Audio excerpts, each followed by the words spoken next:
Je vote pour la science avec Isabelle Burgon. Bonjour à vous, je suis contente de vous retrouver, j'espère que vous allez bien. Le projet Énergie Saguenay fait parler de lui. Il s'agit du futur complexe industriel de liquéfaction de gaz naturel du site de Port-Saguenay. Le projet rassemblera des équipements de liquéfaction, d'entreposage, d'acheminement et aussi des infrastructures maritimes. Énergie Saguenay devrait être opérationnel en 2025. Il vise l'exportation annuelle de 11 millions de tonnes de gaz naturel liquéfié vers l'Europe et l'Asie, du gaz provenant de l'Ouest canadien qui transiterait par le gazoduc jusqu'à l'usine de transformation et sera donc exporté par navire. Des scientifiques et 35 groupes environnementaux québécois réclament actuellement une évaluation globale et complète du projet qui comprend donc un port, une usine de liquéfaction de gaz naturel, mais aussi un nouveau gazoduc de 750 km pour transporter le gaz dans les derniers milles jusqu'au Saguenay. Le Conseil régional de l'environnement de l'Abitibi-Témiscamingue trouve nécessaire de l'évaluer en tenant compte du cycle de vie complet du gaz naturel, c'est-à-dire de la source d'extraction à la destination finale. L'organisme Nature Québec demande lui au gouvernement provincial de créer une commission d'examen conjointe avec le gouvernement fédéral pour évaluer globalement des projets de pipeline gazier et d'usines de gaz naturel liquéfié, tout comme le terminal maritime du Saguenay. Ce nouveau projet énergétique risque de produire des gaz à effet de serre, car le gaz est exploité essentiellement par fracturation hydraulique, ce qui émet du méthane, un GES plus puissant encore que le dioxyde de carbone. Le gaz naturel utilisé comme une énergie de transition reste aussi un choix questionnable en raison de notre dépendance aux énergies fossiles. Le projet suscite aussi de nombreuses inquiétudes pour la faune, notamment des belugas présents dans le fjord du Saguenay, et des préoccupations pour ses impacts à venir sur les milieux humides avec ce nouveau gazoduc et aussi sur les citoyens de cette région. Quel sera le coût environnemental du projet Énergie Saguenay? Restez avec nous, je vous en parle tout de suite.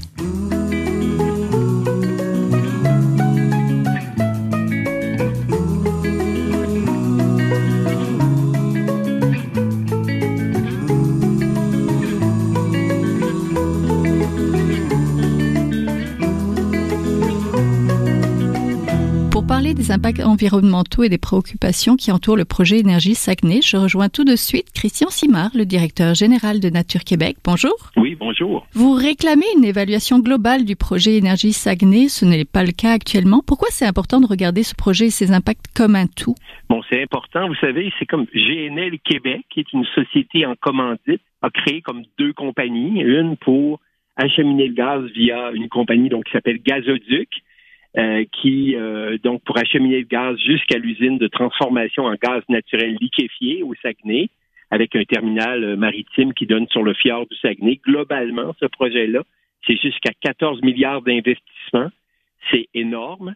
Maintenant, un ne peut pas se réaliser sans l'autre, donc on comprend pas tellement qu'on puisse tronçonner un projet, ne pas évaluer les impacts sur la biodiversité dans le fjord du projet Gazoduc, ni d'évaluer les gaz à effet de serre en amont du projet de pipeline gazier.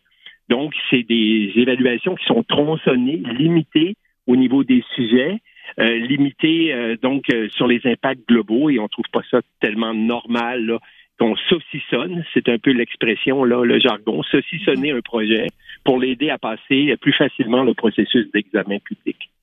Quelle est la réaction du gouvernement du Québec par rapport à ça? Est-ce que vous avez une oreille? Oui, il y a une oreille. Il y avait une ouverture pour faire certaines choses, mais bon, on a eu des discours un peu contradictoires. La compagnie s'est constituée en unité juridique distincte, même si c'est le même investisseur principal. Donc, se sont créées des sociétés juridiquement distinctes. Mais c'est un peu anormal actuellement que le processus fédéral d'évaluation ait commencé pour l'usine de transformation de gaz naturel et pour le terminal. Normalement, même, c'est plus de préoccupation du Québec. Donc, on comprend mal qu'on multiplie les évaluations. C'est un peu conçu pour ça, j'ai l'impression, par l'entreprise, qui multiplie les évaluations à des temps différents. Donc, ça confond un peu les gens. C'est très difficile de participer à un processus comme ça qui est multiple, étalé dans le temps.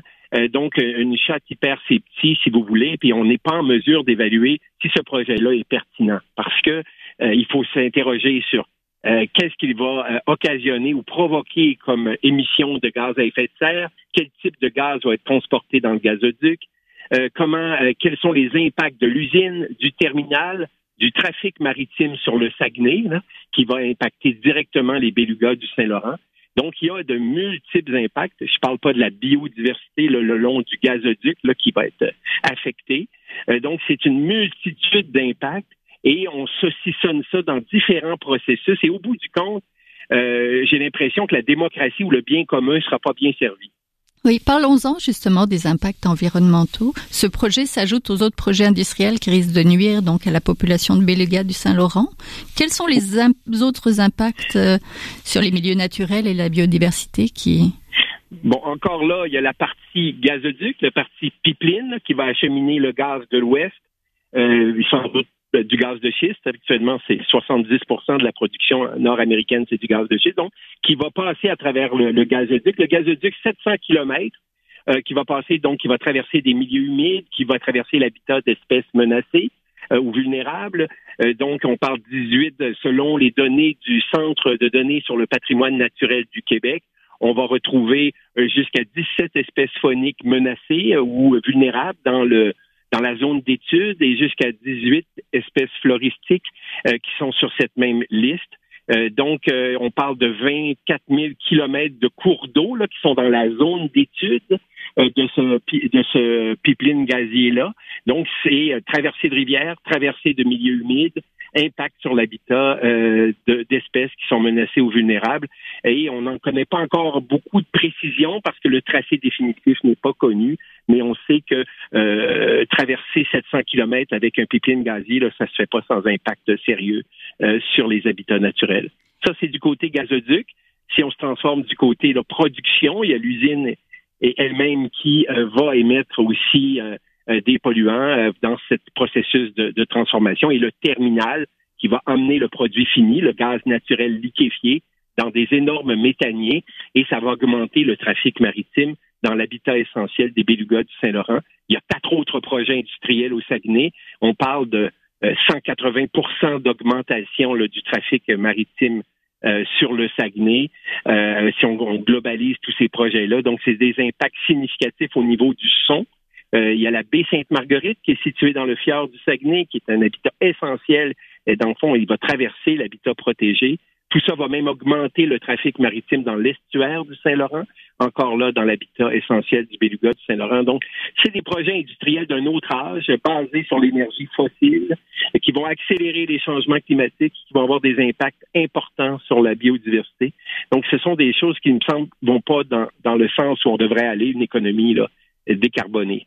Oui, il subsiste aussi un souci à propos de la pollution directe générée par cette usine de gaz naturel liquéfié, n'est-ce pas? Tout à fait, oui. Il y a la pollution directe aussi. Actuellement, l'étude d'impact n'est pas connue. On n'est pas encore en mesure de connaître ça, mais cette transformation, là, cette compression de gaz naturel là, en gaz naturel liquéfié, là, ça se fait pas sans impact non plus à l'usine même. Et bien sûr, au niveau du terminal, il y a des enjeux aussi qui sont liés à la sécurité. Ces méthaniers-là sont quand même transportent du gaz naturel liquéfié dans un bras de mer. Généralement, c'est pas indiqué de faire ça dans une zone étroite où il y a des populations riveraines. Ça aussi, c'est un impact qui devra être regardé. Donc, c'est un projet, vous savez, les gains pour le Québec, en fait, on n'a que les coûts environnementaux jusqu'à un certain point. Il y a des gains pendant la construction au niveau de l'emploi, mais il demeure qu'essentiellement, c'est le passage de gaz naturel de l'Ouest vers les marchés extérieurs. Donc, souvent, on disait que les Québécois étaient des porteurs d'eau. Là, maintenant, on est des porteurs d'énergie. Là, c'est simplement la même chose, mais à une échelle méga. Mais au bout du compte, est-ce que c'est structurant pour notre économie? En fait, ça nous semble plus déstructurant au niveau du climat et au niveau de la biodiversité. Oui, parce il y a mieux que ça à faire. Il s'agit, la société parlait de 300 emplois créés environ, mais il s'agit surtout d'exporter ce gaz de l'ouest du pays vers l'Europe et l'Asie.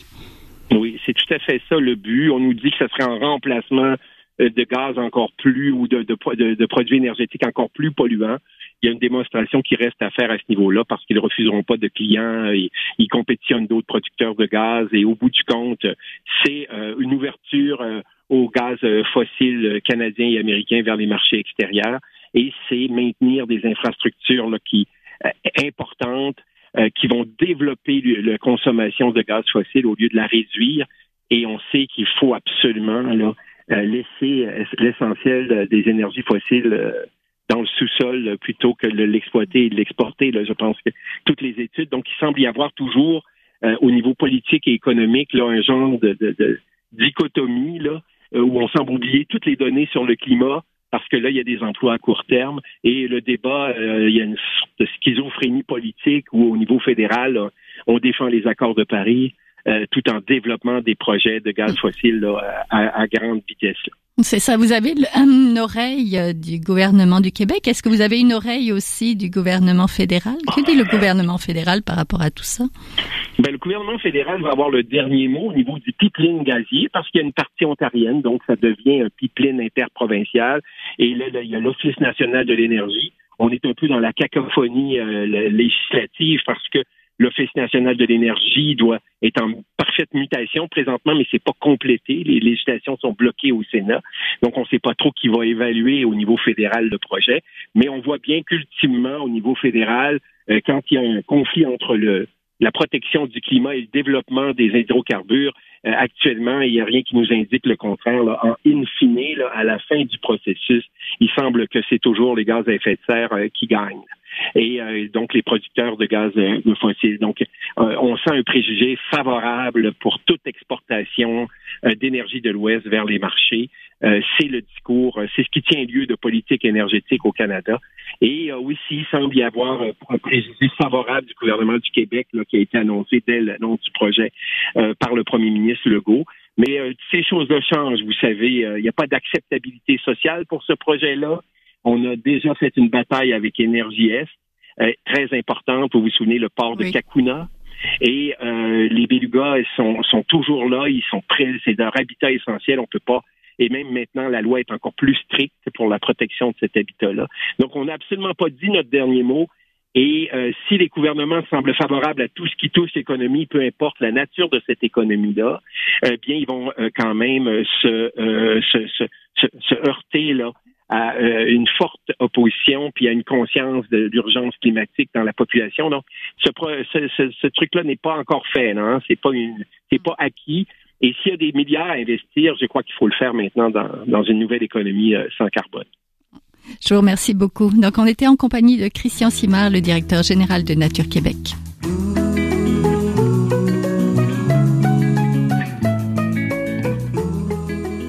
Vous êtes toujours à Je vote pour la science, là où la science rencontre la politique, une émission produite par l'agence Science Presse. Vous pouvez visiter son site internet au sciencepresse.qc.ca.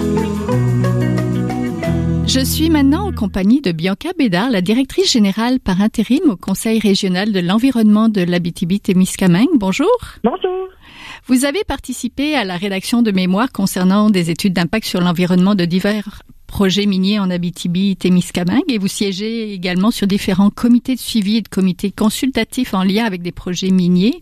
Pourquoi, selon vous, ce projet de gazoduc en région serait un précédent? Mais en région, à ce jour, on n'a aucunement d'infrastructure là, qui ressemble à un gazoduc. On a la région, oui, a un gazoduc de Gaz Métro qui est maintenant Énergir, mais le gazoduc est raccordé à l'Ontario, puis c'est seulement pour alimenter les villes de Rouyn-Noranda, donc principalement la fonderie et le secteur de Val-d'Or. Donc à ce jour, là, on n'a aucune infrastructure qui traverse la région d'ouest en est, qui n'est pas pour alimenter justement la région en énergie. Donc là, ça créerait un précédent parce que de un, on n'aurait pas vraiment de retombées face à ce projet-là. Puis de deux, en acceptant un, ça pourrait permettre en fait d'en accepter plusieurs autres là, par après. Oui, ce serait un gazoduc qui serait enfoui, je pense.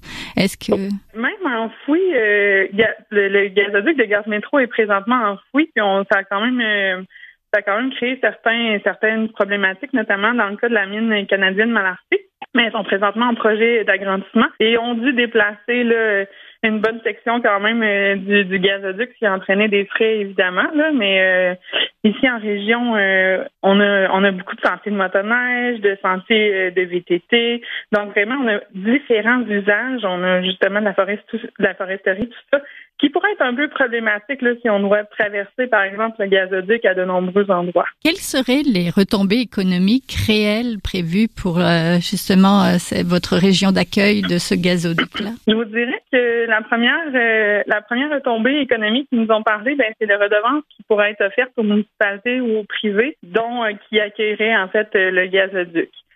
Nous, à notre analyse de ce projet-là, c'est un peu difficile de mettre un chiffre parce que pour l'instant, tout ce qu'on nous propose, c'est un corridor. Mm-hmm. Un corridor de 60 km de large par 50 km de long. Donc, c'est très, très difficile de savoir précisément où le gazoduc va passer, donc sur quel type de propriété on va passer. Et les municipalités aussi ont demandé à combien là pourrait s'élever des redevances pour l'utilisation du territoire, et eux non plus ont pas eu vraiment de réponse très significative. Donc en fait on s'interroge vraiment sur les redevances parce que par exemple dans un contexte de projet minier, il y a des taxes foncières, donc on le sait là annuellement justement les revenus que ça va engranger pour une municipalité. Pour l'instant, pour le gazoduc, on est complètement dans le néant. Ça, c'est vraiment pour les redevances municipales. Pour les emplois, il faut savoir qu'en Abitibi-Témiscamingue, comme à bien d'autres endroits, on est en pénurie de main-d'œuvre. Donc, on pense pas que ce projet-là va créer des emplois parce qu'en fait, tout le monde cherche des employés en ce moment. Donc, oui, ça va amener des projets, ça va stimuler les entreprises qui sont déjà là. Mais à terme, une fois que la construction serait réalisée, ça créerait vraiment pas beaucoup d'emplois en région. Oui. Parlons alors des risques. Quels sont les risques du passage de ce gazoduc donc assez long qui va traverser votre territoire? Oui, les promoteurs de gazoducs souvent ont tendance à dire à quel point c'est une source de transport qui est fiable, qui comporte pas beaucoup de risques, qui est beaucoup moins dangereuse, par exemple, que le train ou que le transport par camion. Par contre, on n'est pas sans savoir que dans les nouvelles, là, de temps en temps, on voit des incendies, on voit des explosions qui sont liées à des gazoducs. Donc, ces risques-là sont assez réels.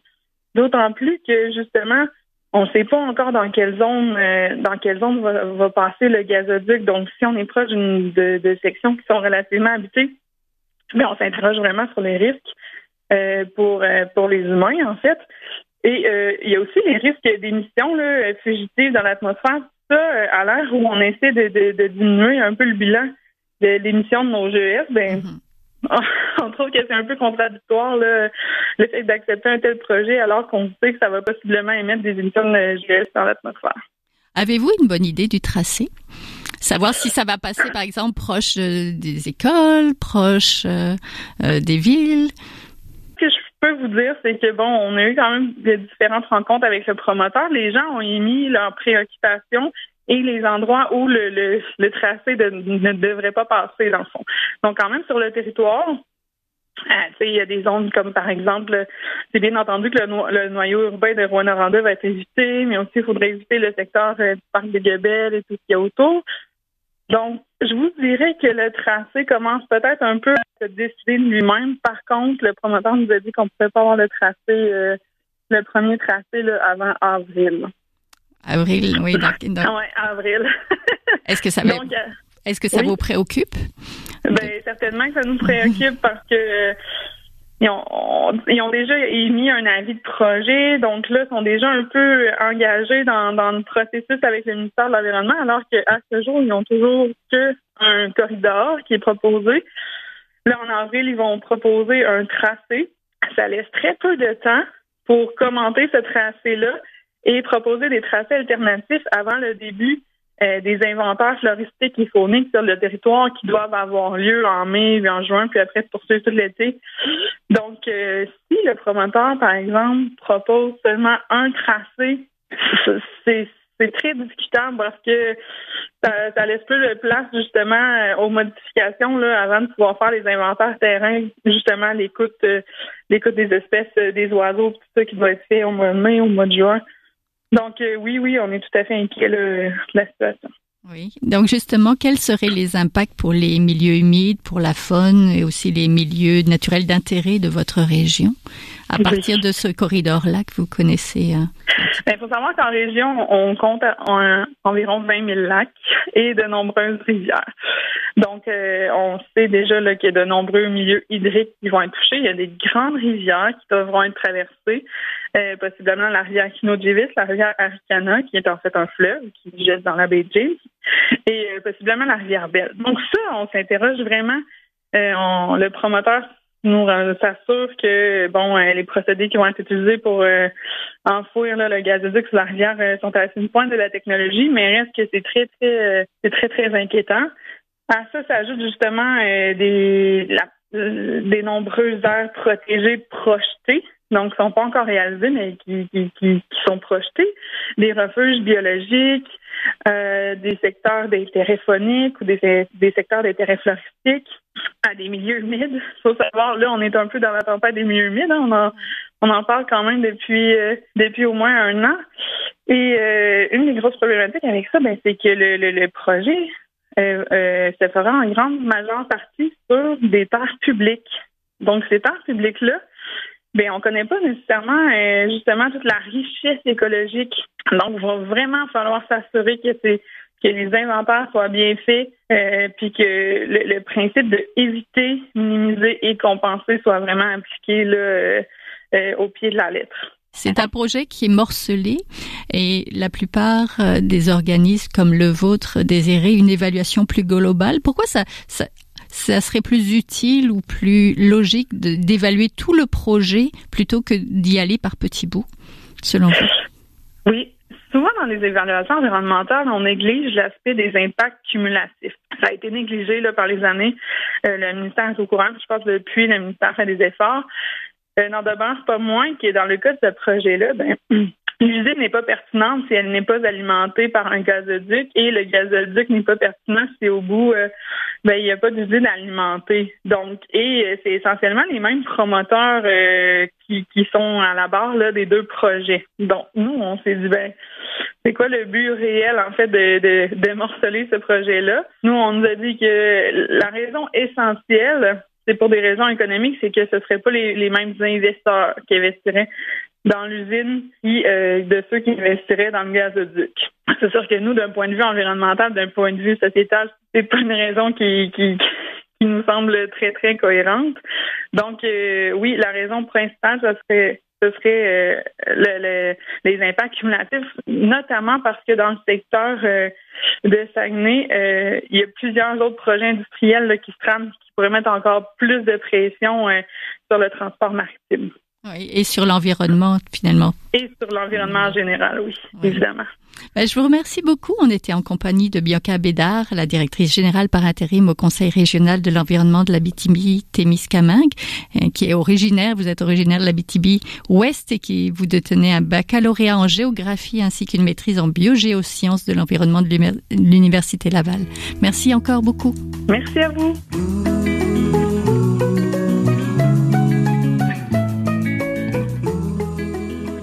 C'est maintenant le temps de passer le micro à notre scientifique éditorialiste, là où un chercheur réagit à un sujet d'actualité. Bonne écoute. Alors bonjour, je suis Jean-François Masson, professeur de chimie à l'Université de Montréal et également cofondateur de la compagnie Affinité Instruments. 2019 marquera l'année internationale du tableau périodique. Ça correspond au 150e anniversaire de la première divulgation du tableau périodique par Mendeleïev.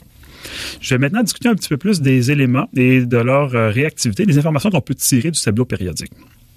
Donc, les éléments sont très utiles dans la vie courante. Donc, on utilise beaucoup d'éléments, soit pour des matériaux, on peut les utiliser également pour fabriquer des médicaments et d'autres composés très intéressants pour la société. Première chose, la majorité des scientifiques auront un tableau périodique à portée de main. Donc, c'est une mine d'informations qui est très utilisée encore aujourd'hui. Cependant, on va déboulonner un mythe immédiatement. Peu de scientifiques peuvent identifier tous les 118 éléments sur le tableau périodique sans se tromper. Il est vraiment une référence. Comme toute référence, il faut savoir surtout comment l'utiliser.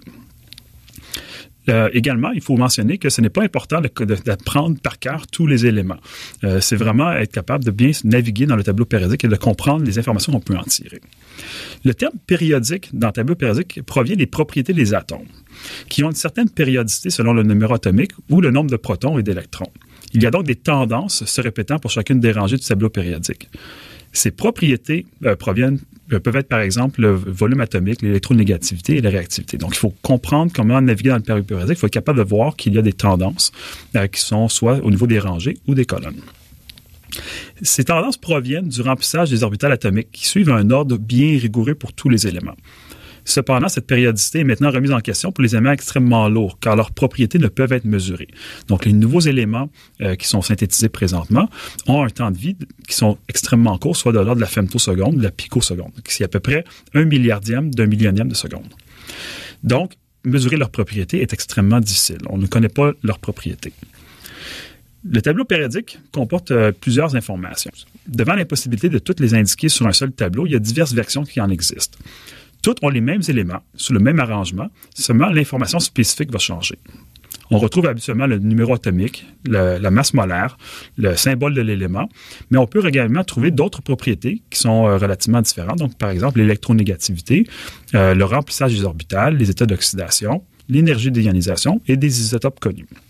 Donc, le tableau périodique peut servir à diverses fonctions. Donc, étant une sorte de référence où les propriétés atomiques sont répertoriées, on peut également extrapoler certaines propriétés chimiques. Par exemple, il y a une certaine similitude entre les propriétés des éléments d'un même groupe. Exemple, les halogènes. Ils forment tous des sels avec les métaux et la plupart de ces sels sont solubles dans l'eau. Donc, on peut constater que si on regarde la rangée la colonne des halogènes dans le tableau périodique, ils vont tous former des sels à partir de cette conclusion-là. Le tableau périodique est très fréquemment utilisé par les scientifiques pour chercher de l'information sur les propriétés des atomes. En chimie, la masse molaire est probablement la plus couramment utilisée. Le tableau périodique le plus commun recense la masse moyenne des atomes d'un élément pondérée par la proportion relative de ceux-ci dans notre univers. Mais on peut également retrouver la masse exacte des isotopes d'un élément dans d'autres variantes de tableau périodique. Ce dernier est donc très utile pour calculer la masse molaire exacte d'une nouvelle molécule que l'on peut ensuite vérifier par la spectrométrie de masse à haute résolution. Donc, on confirme ainsi le succès de la synthèse d'un nouveau composé, d'un nouveau médicament, d'un nouveau matériau ou une autre molécule. Donc, le tableau périodique est encore très utilisé pour ces fonctions. Donc, le tableau périodique est donc une mine d'or d'informations d'une très grande utilité pour les scientifiques. Donc, sur ce, merci beaucoup et à la prochaine. C'est tout pour cette semaine. Je vote pour la science. C'est une production de l'agence Science Presse avec Radio VM, à la régie Daniel Fortin, à la recherche, la réalisation de l'émission et au micro Isabelle Burguin. Vous pouvez réécouter cette émission cette semaine. Restez à l'écoute. Nous avons plein de rediffusions et vous pouvez aussi l'écouter en podcast sur le site de l'agence Science Presse à sciencepresse.qc.ca. Et toujours, si vous l'avez aimé, partagez-la. Merci. À la semaine prochaine. Jin Jiahua est un chercheur typique de ceux pour qui les progrès de la bioinformatique ont préséance sur le sens biologique et pour qui la grosse science